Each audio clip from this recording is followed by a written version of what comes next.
여호수아 5장은 앞서 있었던 여호수아 4장의 이 사건을 정리하는 코멘트로 시작을 합니다.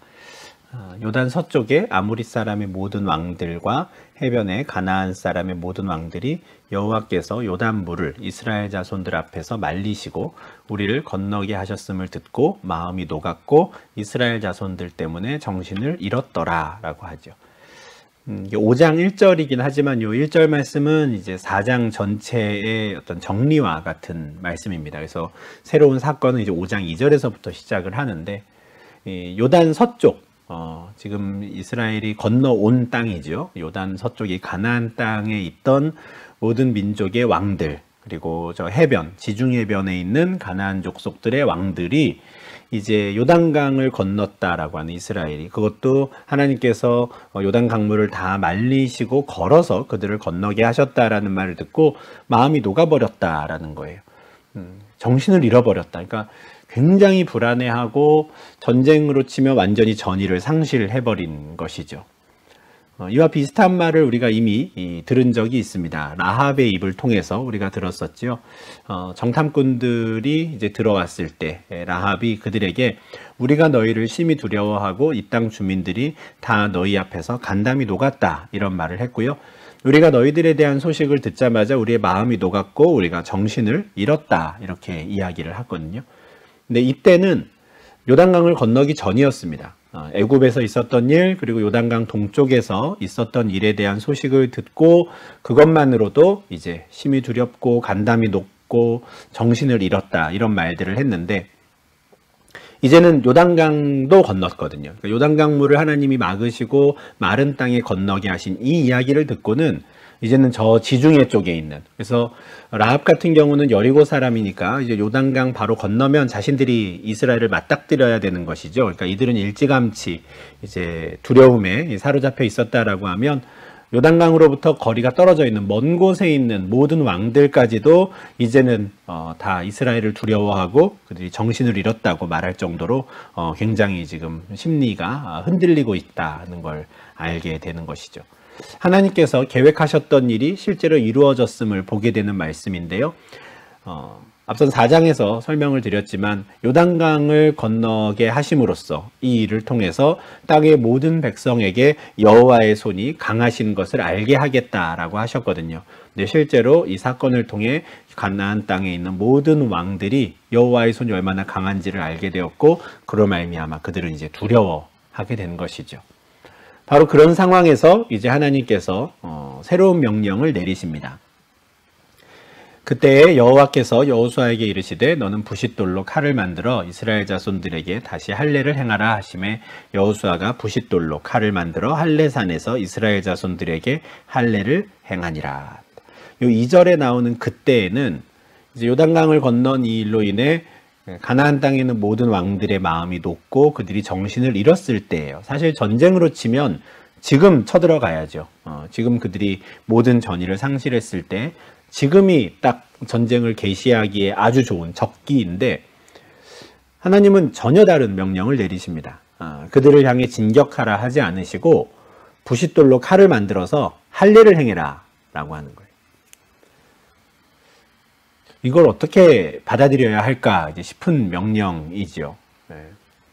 할례를 행한다는 건 남자들의 이제 성기 끝에 있는 이 피부를, 포피를 잘라내는 걸 말하는 거거든요. 그런 상처를 내면 전쟁은커녕 이제는 당분간 거동도 할 수 없는 상태가 되는 겁니다. 그러니까 전쟁을 하기에 가장 좋은 적기에 하나님은 스스로 할례를 행해서 다 들어 누워 있어라 라고 말씀을 하시는 거거든요. 그러니까 왜 하필 지금일까 싶은 생각이 드는 말씀이죠. 차라리 요단강을 건너오기 전에 동쪽에서 할례를 했으면 더 좋지 않았을까? 장소도 그렇습니다. 가급적이면 가나안 족속들로부터 먼 곳에서 할례를 행해야 안전할 것 같은데 여리고성 코앞에 두고 그 여리고 평지에서 할례를 행하라고 하시니 왜 하필 지금 여기서일까라는 생각이 드는 장면입니다. 근데 이에 대해서 좀 우리가 생각할 수 있는 힌트가 바로 부싯돌이라는 거예요. 이때 철기 문화가 아니어서 철기를 쓰는 게 아니라서 여전히 돌을 가지고 칼을 만들었나 생각하실 필요는 없습니다. 이때는 이제 이미 철기를 다 쓰던 때인데, 근데 이제 여전히 할례를 행할 때는 돌을 가지고 해라 이러시거든요. 이 말씀은 이제 출애굽기 4장 24절부터 26절까지의 상황을 연상시키는 말씀입니다. 광야에서 40년 동안 장인어른의 양을 치고 있던 모세가 하나님께 부름을 받아서 이제 애굽 땅으로 들어가게 되죠. 그 애굽 땅에서 이스라엘 백성들을 이제 인도해낸 일을 하게 될 겁니다. 그래서 그가 여호와의 지팡이를 들고 애굽으로 향하게 되는데, 그때 이제 가족들과 함께 향하게 되죠. 그래서 애굽으로 들어가는 길을 가는데 그가 이제 잠시 어느 곳에 머무는데, 그때 여호와께서 그를 죽이려고 하셨다라고 하는 말씀이 나와요. 구체적으로 어떤 일이 벌어졌는지는 저희가 알 수 없지만 이제 모세가 어떤 생명의 위협을 느끼는 상황이 벌어진 겁니다.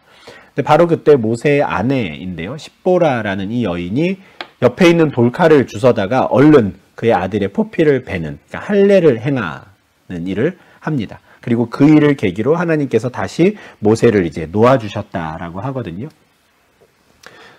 이 십보라가 돌칼을 가지고, 아마 급하니까 옆에 있는 어떤 날카로운 돌을 가지고 이제 한 것 같은데, 이 장면과 오늘 본문에서 하나님께서 부싯돌로 할례를 행하라 라고 하는 것이 이제 중첩이 되는 것이죠.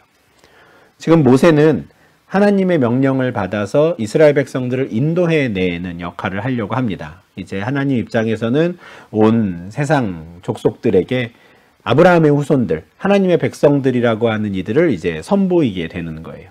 모세는 그 일을 하러 가는 것이죠. 그런데 정작 그의 아들이 할례를 받지 않은 사람인 겁니다. 이것이 하나님께는 아주 심각한 일이었고, 하나님의 백성을 정체성을 세우는 그 시작점에 모세부터 그의 아들에게 할례를 행할 것을 요구하신 것이죠. 그리고 저는 똑같은 것을 지금 여호수아와 이스라엘 백성들에게 원하신다라고 생각합니다. 이 할례라고 하는 것에 대해서 좀 구체적으로 설명을 좀 드리면, 하나님께서 할례를 행하라라고 하는 이 명령을 제일 처음 주신 분은 아브라함입니다. 이스라엘의 조상이죠. 모든 이스라엘이 이제 아브라함의 후손들인데, 하나님께서 창세기 17장 9절과 10절에서 너는 내 언약을 지키고 너의 후손도 대대로 지켜라 하세요. 그러니까 앞서 어떤 언약이 체결이 된 겁니다. 하나님과 아브라함 사이에. 그리고 그 둘 사이에 언약이 이제 유효하다라고 하는 표징, 사인을 해야 되는데, 그 사인을 뭘로 하라고 하셨냐면 할례로 하라고 하신 거예요. 그러니까 몸에다가 그 표징을 새기라고 하신 것이죠. 그러면 이 아브라함과 하나님 사이에 맺었던 그 언약이 무엇인가? 언약의 내용이 또 바로 앞에 나오는데, 창세기 17장 4절 5절입니다. 보라, 내 언약이 너와 함께 있으니 너는 여러 민족의 아버지가 될지라. 이제 후로는 내 이름을 아브라함이라 하지 아니하고 아브라함이라 하리니 이는 내가 너를 여러 민족의 아버지가 되게 함이니라. 이게 하나님과 아브라함 사이의 언약이에요. 그의 이름도 이제 바꿔주시죠. 바꿔주시면서 너는 여러 민족의 아버지가 될 거야. 그래서 너의 이름은 아브라함이야. 이렇게 약속을 주시거든요. 이 약속을 아브라함이 받아들입니다. 사실 굉장히 우스꽝스러운 이름이거든요. 이때 아브라함은 자식이 한 명도 없습니다. 그런데 자기 이름을 여러 민족의 아버지라고 바꾸는 거예요. 사람들을 만나서 이렇게 소개하는 거죠. 저는 여러 민족의 아버지입니다. 당연히 당신은 자녀들이 많은가 봅니다. 그러면 아닙니다. 저는 자녀가 한 명도 없습니다. 이렇게 말을 해야 되는 상황인 거거든요. 그러니까 굉장히 믿음이 요구되는, 이 이름을 받아들이고 언약을 맺기에는 큰 믿음이 요구되는 것인데 아브라함이 그것을 받아들여요. 그래서 그 언약이 체결됐다는 확인으로 할례를 행하라고 하는 거거든요. 사실 아브라함이 이와 같은 하나님의 약속을 믿음으로 받아들인 건 훨씬 이전입니다. 창세기 15장의 일이에요. 어느 날 밤에 하나님께서 아브라함을 이끌고 이제 밖으로 나가셔갖고 하늘을 보게 하시거든요. 하늘에 이제 가득 차 있는 그 별들을 보면서 저 별을 한번 셀 수 있나 해봐라 하세요. 당연히 셀 수 없었겠죠. 그때 하나님이 아브라함에게 너의 자손이 이렇게 될 거야, 이렇게 많아질 거야 해요. 그때 아브라함이 여호와를 믿었다라고 하고요. 그리고 여호와께서 그의 믿음을 그의 의로 여기셨다라고 합니다. 저 하늘에 보이는 저 별들을 보며 너의 자손이 이와 같을 거야 했을 때도 역시나 아브라함에겐 자녀가 없었습니다. 할례를 행하라고 하셨을 때보다 더 이전이니까요. 당연히 자식이 없을 때였죠. 근데 그때부터 이미 그는 하나님이 내 자손들을 저렇게 많게 해주실 건가 보다 라고 하는 걸 믿은 거예요. 그리고 그의 믿음을 의롭다라고 여겨주시는 거죠. 나중에 창세기 17장에 이르러서 하나님이 아브라함에게 할례를 행하라 라고 하는 건 너가 내가 했던 말을 믿었지? 너는 믿음이 있는 사람이야. 그러니 너의 믿음을 내가 인정해 줄게. 그 확인으로 할례를 행해 라고 말씀을 해주시는 겁니다. 그래서 사도 바울이라는 분이 로마서 4장 11절에서 아브라함이 받은 할례에 대해 이렇게 말을 해요. 그는 아브라함인데요. 그가 할례의 표를 받은 것은 무할례시에, 그러니까 할례를 받지 않았을 때에 믿음으로 된 의를 인친 것이다 라고 해요. 할례 받기 전부터 이미 아브라함에게는 믿음이 있었고 하나님은 그 믿음을 의로 여기셨는데 그에게 있는 그 믿음으로 된 의를 인쳐준 것. 너는 의로운 사람이야. 너는 나를 믿는 사람이지. 너는 나의 언약의 백성이야. 라는 것을 도장 찍어 주시려고, 확인을 받게 해 주시려고 할례를 행하게 하셨다라는 거예요. 바울의 설명이 아주 정확하죠. 우리가 본 대로 창세기 15장에서 이미 아브라함은 하나님을 믿었고 그 믿음을 하나님이 의롭게 여기셨거든요. 그리고 그렇게 체결된 언약을 확인하는 언약의 표시로서 이제 할례를 행하라는 말씀은 나중에 창세기 17장에 하는 겁니다.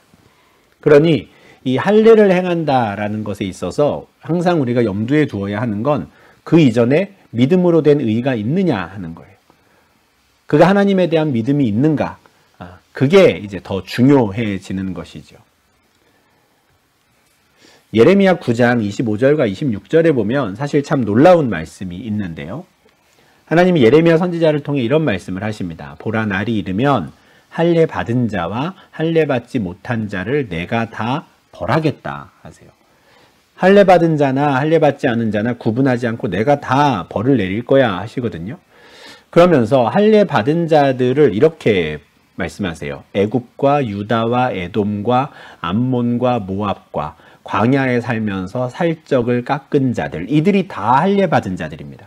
이들 외에 다른 민족들은 또 할례를 받지 못했죠. 할례 받지 않은 자들이 또 분명히 있습니다. 근데 이들을 다 하나님이 벌하신다는 거예요. 그러니까 이 말씀이 제가 좀 신기하다고 말씀드리는 건 아브라함의 후손들만 할례를 받았던 게 아닙니다. 애굽, 에돔, 암몬, 모압, 광야에 사는 사람들 중에 할례 받은 사람들이 있었던 거예요. 그것도 꽤나 많이 있었던 겁니다. 물론 그들 족속들 전체가 다 할례를 받았다고는 할 수는 없겠지만 그들 가운데 할례를 행하는 민족들이 상당히 있었던 겁니다. 지금 이게 고대 근동 지역의 지도를 간단하게 보여드린 건데 여기 나오는 나라들이 다 할례를 받았다고 지금 예레미야 9장에서 말씀하시는 민족들이거든요. 애굽, 유다, 에돔, 모압, 암몬. 이게 그 당시 가나안 땅을 중심으로 고대 근동 지역, 지중해 연안에 있던 사람들의 민족의 어떤 문화였던 것 같아요. 그러니까 할례가 새롭지 않은 것이죠. 다만 아브라함 같은 경우는 원래부터 이 동네 사람은 아니었거든요. 그는 저 메소포타미아에서 온 사람입니다.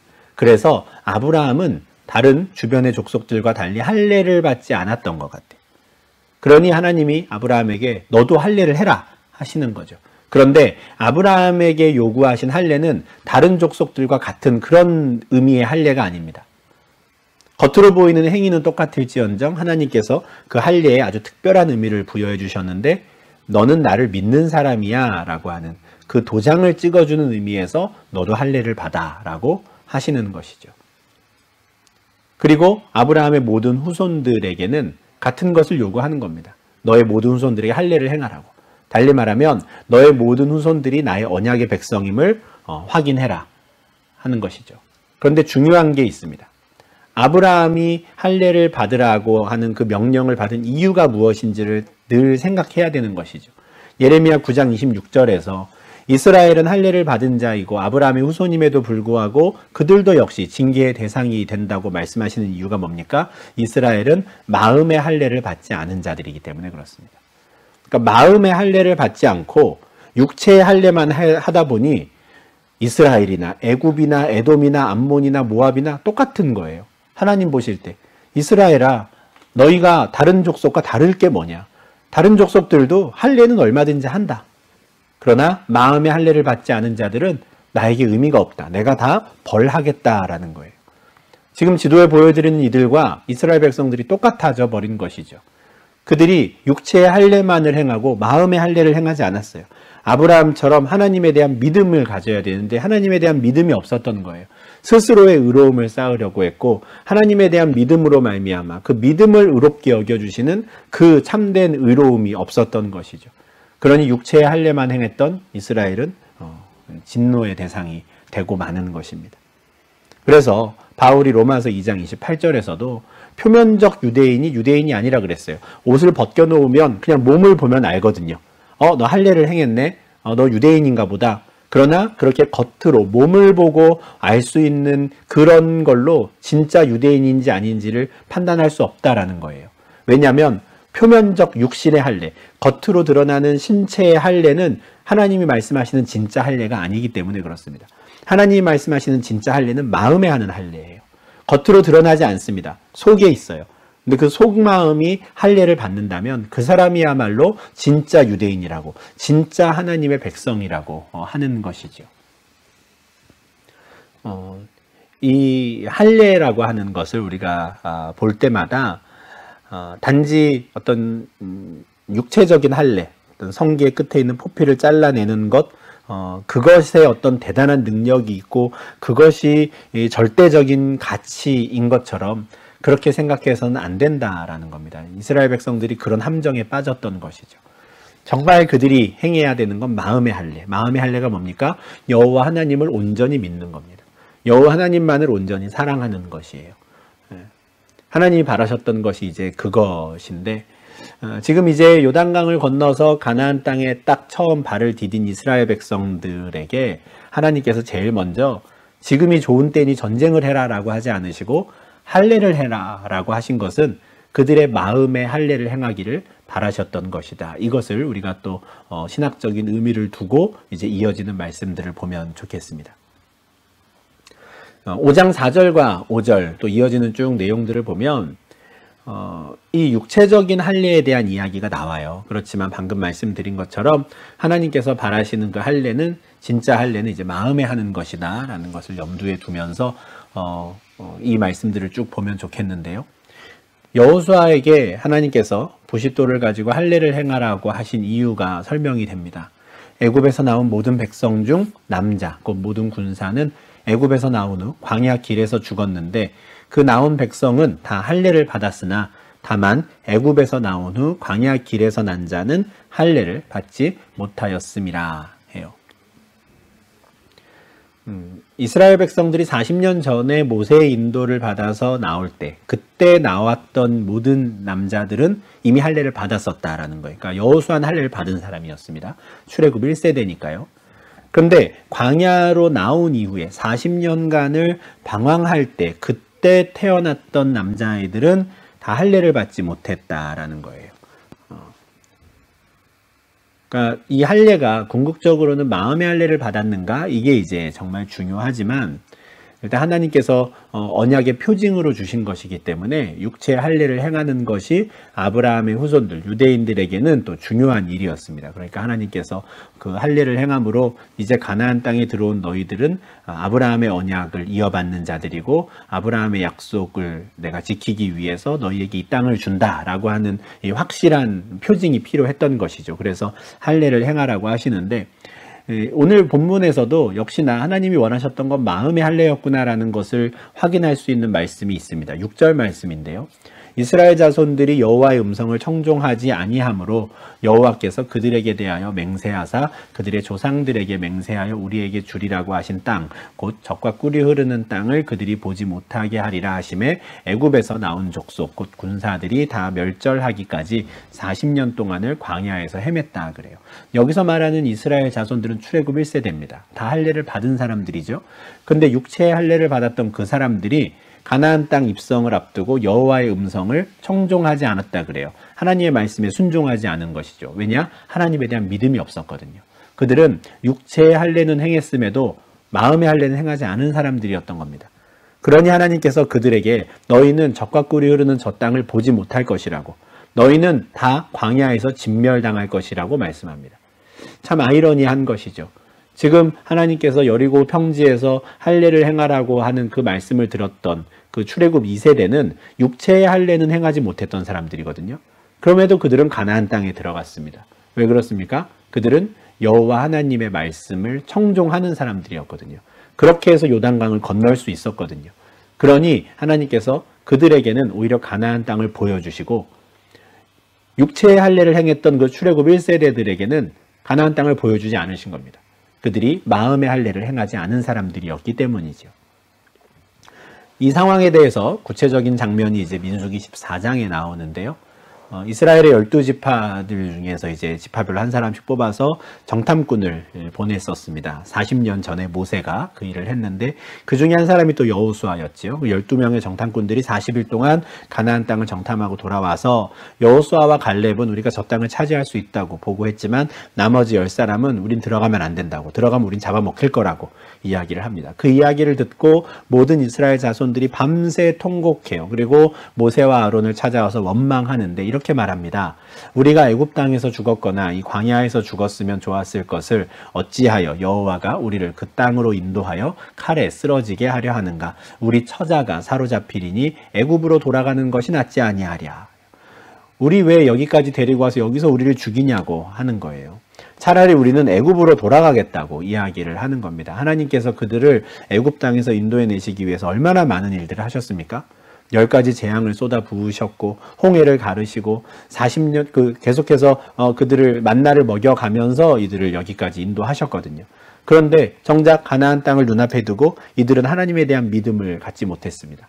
우리 들어가면 죽을 텐데 이야기를 해요. 그럴 바엔 차라리 애굽으로 돌아가자라고 하죠. 이 일에 대해서 하나님께서 진노하십니다. 내 영광과 애굽과 광야에서 행한 내 이적을 보고서도 이같이 10번이나 나를 시험하고 내 목소리를 청종하지 아니한 그 사람들은 내가 그들의 조상들에게 맹세한 땅을 결단코 보지 못할 것이요 또 나를 멸시하는 사람은 한 사람도 그것을 보지 못하리라. 이들은 여호와의 목소리를 청종하지 않았어요. 오늘 본문에서도 나왔죠. 그것은 곧 그들이 믿음 없는 사람이다라는 것을 드러내는 것이었고요. 그들이 마음의 할례를 받은 사람이 아니다라는 걸 드러내는 장면이었습니다. 마음의 할례를 받지 않은 사람들이니 그들은 가나안 땅에 들어갈 수가 없는 것이죠. 하나님께 순종하는 자들, 그들만이 가나안 땅을 볼 수 있는 것입니다. 이제 와서 애굽으로 돌아가자라고 하는 건 하나님을 멸시하는 거예요. 하나님의 능력을 계속 시험하는 것이죠. 하나님은 그들에게 가나안 땅을 보여주실 마음이 전혀 없으셨습니다. 그래서 사실 같은 것을 요구하시면서도 이번에도 역시나 하나님은 마음의 할례를 할 수 있을까? 궁금하셨던 것 같아요. 그래서 여리고 평지에서 여리고 성을 코앞에 둔 이 상태에 바로 그때에 지금 할례를 하자라고 하신 게 아닌가 싶어요. 너희들에게 그 정도의 믿음이 있느냐?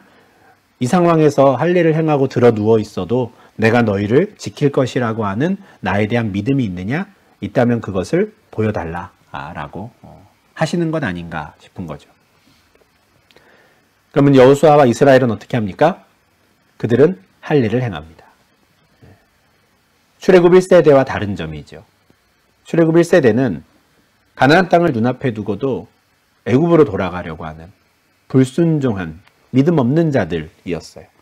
근데 이들은 가나안 땅에 들어와서 여리고성이 코앞에 있는 상황에서도 기꺼이 순종하며 할례를 행합니다. 그리고 이제 그들은 할례 있는 자들이 되죠. 그동안에는 할례 없는 자, 이방인과 다를 바 없는 사람들이었는데 이제 이들은 할례 있는 자, 마음의 할례를 받은 자, 하나님께 대한 믿음이 있는 자, 여호와 하나님의 말씀을 청종하는 자들이 된 것이죠. 이 일을 하나님께서 굉장히 기뻐하십니다. 그래서 백성들이 진중 각 처소에 머물면서 낫기를 기다릴 때 다 드러누워 있는 상태거든요. 그때 하나님께서 이런 말씀을 하세요. 내가 오늘 애굽의 수치를 너희에게서 떠나가게 했다. 이제야 내 마음이 좀 편해졌다. 속 시원하다 하는 거예요. 그래서 그곳 이름을 길갈이라고 하는데 성경책 이제 하단에 보시면 길갈이라는 단어의 뜻이 굴러간다라고 이제 되어 있죠. 대굴대굴 굴려서 이제 보내버렸다 하는 건데 애굽의 수치를 대굴대굴 굴려서 떠나보냈다라는 거예요. 조금 독특하죠. 예, 애굽 땅에서 나온 게 벌써 40년 전이거든요. 그러니까 진작에 애굽이랑은 이제 상관 없어진 것 같은데 왜 이제 와서 하나님은 애굽의 수치가 이제야 떠나갔다라고 속 시원하다라고 하셨을까? 여기서 말하는 애굽의 수치가 무엇일까 이제 싶은데 두 가지가 있을 겁니다. 첫 번째는 이 출애굽이 완성되었다라는 개념이에요. 물론 이제 가나안 땅 정복을 앞으로 계속 해야 되지만 마침내 이스라엘이 가나안 땅에 들어온 것. 그동안 40년 동안 이스라엘의 목적은 하나였습니다. 가나안 땅에 들어가는 거였거든요. 그걸 위해 애굽 땅에서 나왔었습니다.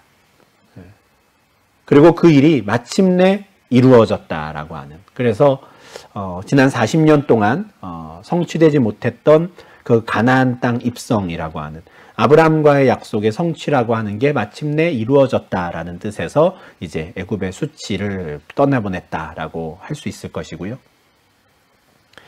두 번째는 뭐냐면 이건 하나님 입장에서 중요한 이유가 있었을 것 같습니다. 하나님께서 애굽 땅에 10가지 재앙을 보내시고 또 여러 가지 능력을 통해서 이스라엘을 꺼내 오셨거든요. 그때 고대 근동 지역에 아주 이 아브라함의 후손들 또 유대인들이라고 하는 이들에 대한 소문이 아주 그냥 크게 퍼졌을 겁니다. 당시 최강대국이라고 하는 그 애굽에서부터 탈출에 성공한 저들은 누구인가라고 모두가 주시했을 것이고요.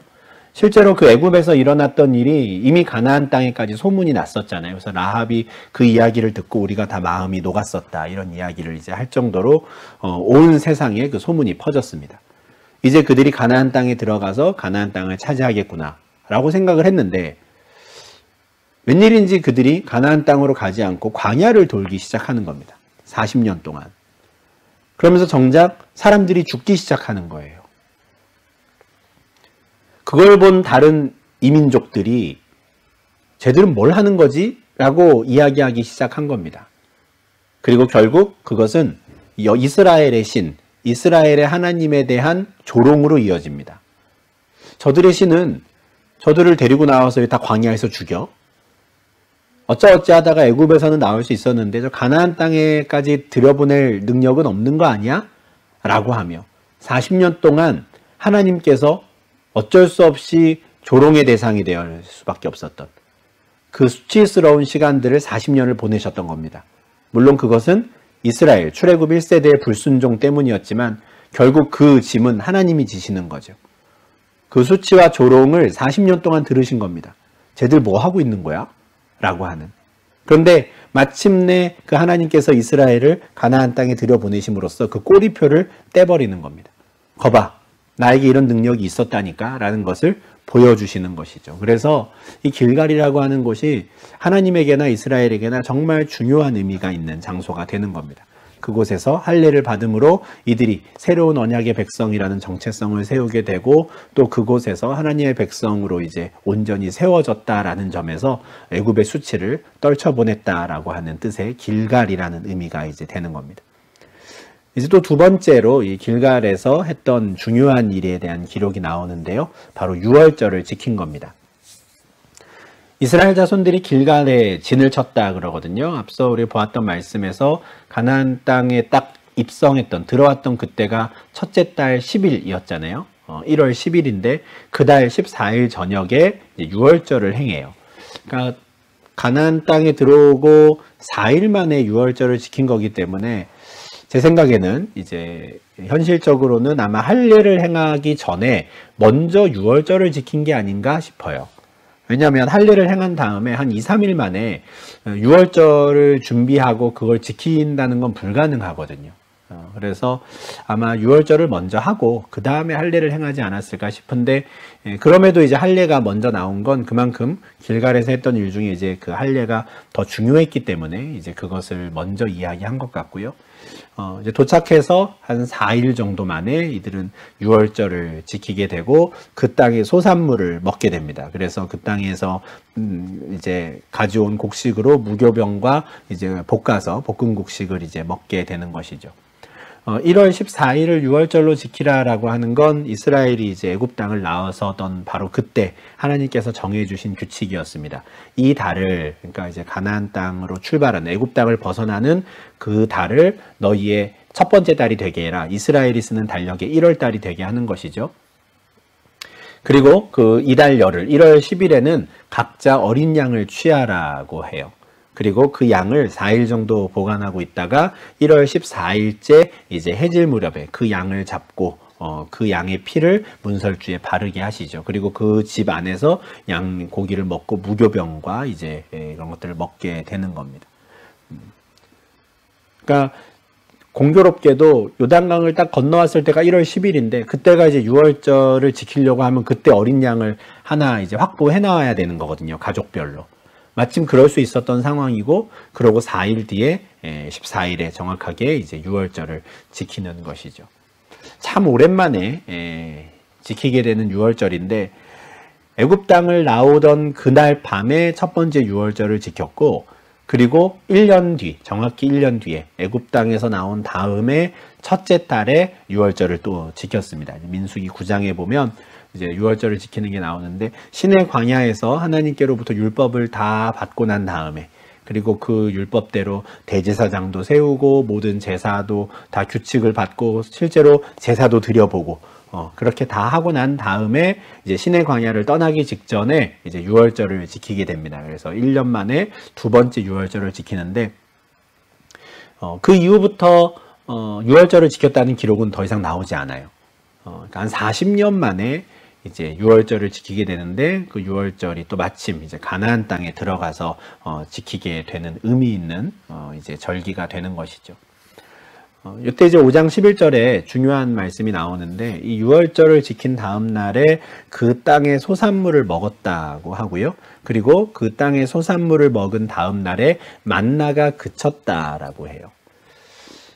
이스라엘에게는 이제 아주 역사적인 날입니다. 광야로 나온 이후에 40년 동안 날마다 그들은 만나를 먹었거든요. 만나가 정확히 뭔지는 우리가 알 수 없지만 하나님께서 아침마다, 새벽마다 이스라엘 진영 근처에 만나를 뿌려주셨어요. 그러면 아침에 일어나서 텐트 문 열고 나와서 가족 수대로 만나를 이렇게 양을 주워 가서 하루 종일 먹으면 되거든요. 그렇게 40년을 왔는데, 이제 가나안 땅에 들어와서 그 땅의 소산물을 먹었더니 이제 만나가 그치게 되는 겁니다. 이 장면은 와, 참 신기하다만 하고 이제 끝날 수 있는 건 아니고요. 사실 이스라엘 입장에서는 특히 각각의 한 가정을 볼 때, 가정들의 상황을 볼 때는 굉장히 큰 어떤 삶의 변화가 느껴지는 순간입니다. 왜냐하면 그동안에 40년 동안은 한 번도 오늘 무엇을 먹을까를 걱정하지 않았었거든요. 그냥 아침에 나가면 만나를 먹는 거예요. 때로는 그게 지겨워서 이제 원망을 하기도 했지만 어쨌든 배고플 거에 대한 걱정은 하지 않아도 되는 겁니다. 그냥 텐트 문을 열고 나가서 만나를 먹으면 되는 것이죠. 그런데 이제 그 만나가 그치는 거죠. 이제 전쟁을 해야 되는데, 전쟁을 앞두고 날마다 공급되던 양식이 오히려 끊어진 겁니다. 물론 하나님께서 그 가나안 땅의 소출을 이제 먹게 하시는, 그래서 보통 성읍이 있으면 성읍 외곽에 바깥쪽에 논밭이 있었거든요. 그러니 지금 여리고 성을 비롯해서 다른 성들을 이제 점령하러 이제 갈 때 그 성을 포위하거나 하더라도 이제 밖에 있는 곡식들은 이스라엘이 먹을 수가 있는 것이죠.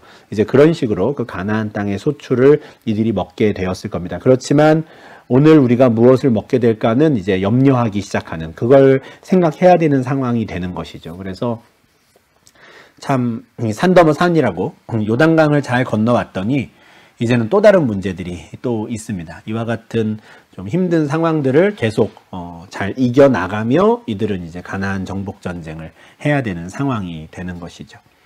출애굽기 16장에서 하나님께서 만나에 대해서 말씀하셨을 때 이미 이 40년 동안 이스라엘이 만나를 먹었고 가나안 땅 접경에 이르기까지 먹었다라고 하는데 이제 딱 여리고성 동쪽 경계에 딱 이르렀을 때까지 이제 만나가 내렸던 것이죠. 그래서 이제 앞으로는 이 만나가 그쳤을 때 이들은 가나안 땅의 소산을 먹으면서 이제 전쟁을 하게 되는 상황이 됩니다.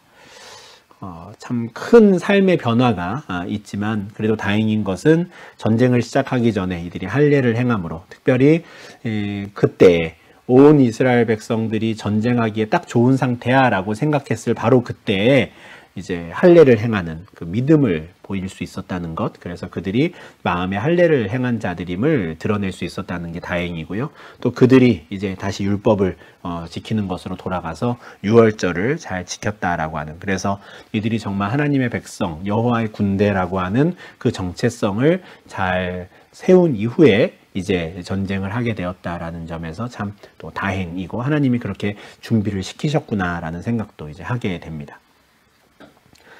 이제 모든 준비가 끝나고 이제 여호수아는 여리고를 향해 진군합니다. 13절에 보면 좀 당황스러운 장면이 나와요. 여호수아가 여리고에 가까이 이르렀을 때 눈을 들어 본즉 한 사람이 칼을 빼어 손에 들고 마주서 있는지라. 그러니까 200만 정도 되는 대군이 쭉 행군을 하는데 갑자기 어떤 한 사람이 나타나서 칼을 빼들고 마주 서 있는 것이죠. 이 여호와의 이 백성들을 쭉 인도하고 나가던 여호수아 입장에서는 쟤 뭐지 싶은 상황이 되는 겁니다. 그래서 너는 우리를 위하느냐 우리의 적들을 위하느냐 해요. 우리 편이냐 적군의 편이냐 하죠. 만약에 적군의 편이라 그러면 당장 죽일 생각을 했을 겁니다. 그런데 칼을 들고 서 있는 그 사람이 이렇게 대답해요. 아니라 나는 여호와의 군대 대장으로 지금 왔느니라. 나는 너의 편도 아니고 너의 대적의 편도 아니다 라는 거예요. 아니라 라는 뜻은.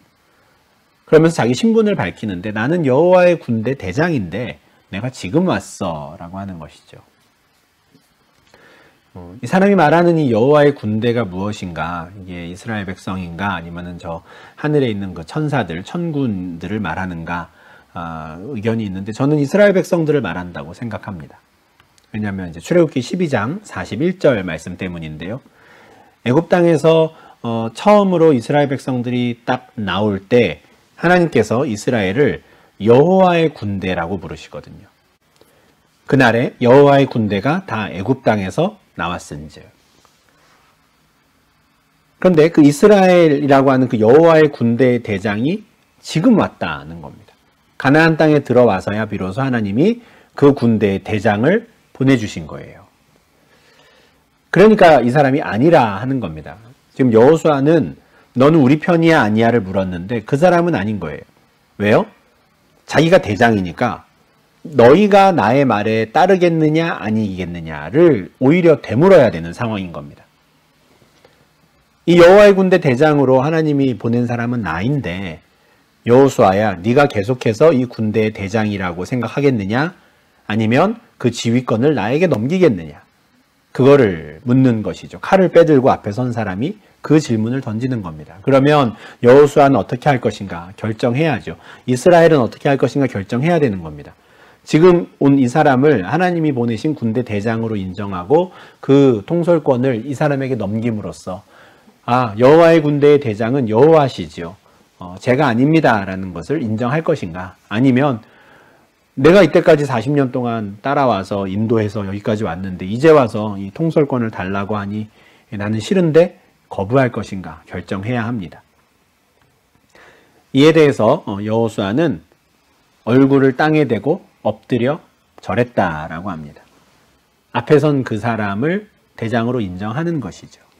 하나님께서 이 군대의 지휘관이십니다 라는 걸 인정하는 거예요. 그리고 내 주여 종에게 무슨 말씀을 하시려 합니까? 무슨 말이든 하십시오. 제가 순종하겠습니다 하는 거죠. 그러자 그 군대 대장은 내 발에서 신을 벗으라 내가 선 곳은 거룩하다 해요.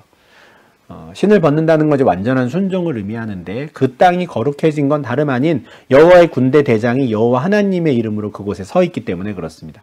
그것은 하나님의 임재인 것이고 하나님이 계신 곳이니 거룩하다. 그러니 너의 발에서 신을 벗으라. 하나님께 온전히 순종해라 하는 겁니다. 그리고 이것을 여호수아가 그대로 따르지요. 하나님께서 여호수아에게 모세에게 했던 것들을 그대로 지금 해주고 계신다라고 앞서 말씀을 드렸는데, 모세도 똑같은 경험을 한 적이 있죠. 출애굽기 3장 4절인데 하나님께서 모세를 처음 부르실 때, 이 그림이 이제 잘 묘사된 그림인데, 미디안 광야에서 장인어른의 양을 치던 모세가 막 불타고 있는 떨기나무를 봐요. 그런데 불이 붙었으면 그 나무가 이제 다 타고 없어져야 되는데 나무가 그대로 있으면서 불만 붙어 있는 거죠. 그러니까 너무 신기해서 이제 가까이 다가갔던 겁니다.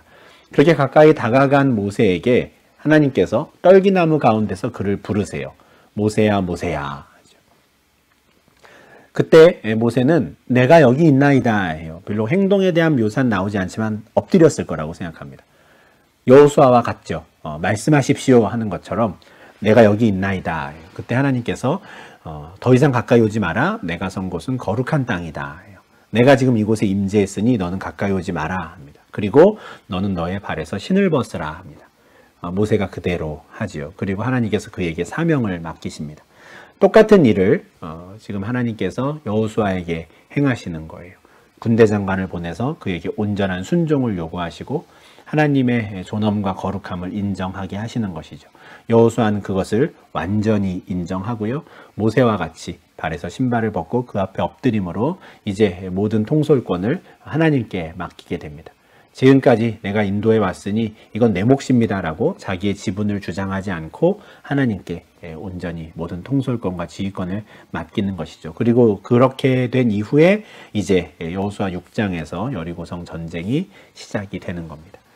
여호수아 5장은 이제 실제 전쟁을 앞두고 이스라엘이 마지막으로 어떻게 준비되었는가 하는 장면을 우리가 보게 됩니다. 할례를 행했고 유월절을 행했고, 그리고 무엇보다 모든 지휘권과 통솔권을 이제 하나님께 맡기는 것으로 이제 모든 전쟁 준비가 이제 끝나게 되는 것이죠. 여호수아 5장을 통해서 우리가 하나님의 백성으로서의 정체성을 세운다는 것은 무엇인가 하는 것들을 이제 알게 되는데, 우리는 이제 더 이상 육체의 할례는 행하지 않으나 우리는 마음의 할례를 행해야 하는, 그래서 하나님을 온전히 믿고 신뢰할 수 있는 자들이 되어야 한다라는 것. 그리고 그 다음에는 이들이 유월절을 지켰던 것처럼 우리도 하나님의 말씀에 순종하는 것으로 또 우리의 믿음을 드러내야 한다라는 걸 배우게 되고요.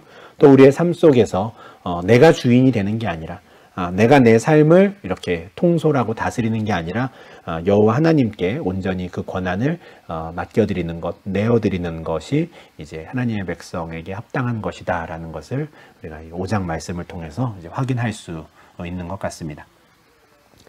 네, 이렇게 해서 우리가 오늘은 여호수아 4장과 이제 5장 말씀을 쭉 연이어 이제 보았는데요.